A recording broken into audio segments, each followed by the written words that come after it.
দাঁতের মাড়ি ব্যথা কমানোর বাড়িতে বানানো প্রাকৃতিক ওষুধের নাম বলবো আজকের এই ভিডিওতে, যেটা 5 মিনিটে ব্যথা শেষ করবে।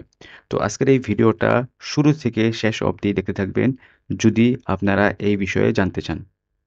প্রথমে এক বাটিতে 1 চা চামচ হলুদের গুঁড়ো নিন। তারপর সামান্য পানি অথবা নারকেল তেল মিশিয়ে একটি পেস্ট তৈরি করুন। এই পেস্ট মাড়ি দাঁতে লাগিয়ে প্রায় 5 মিনিট রাখুন। এরপর কুসুম গরম পানি দিয়ে কুলি করুন। হলুদের অ্যান্টি ইনফ্ল্যামেটরি, প্রদাহনাশক এবং অ্যান্টিব্যাকটেরিয়াল, যেটাকে আমরা জীবাণুনাশক বলি, সেই গুণ মাড়ির ফোলা ভাব, ব্যথা কমাতে সাহায্য করে এবং সংক্রমণ প্রতিরোধ করতে সাহায্য করে। একটা কথা মনে রাখবেন, এই ব্যথা যদি আপনারা চিরতরে সারাতে চান তাহলে একজন ডেন্টিস্ট বা দাঁতের ডাক্তারকে দেখাবেন।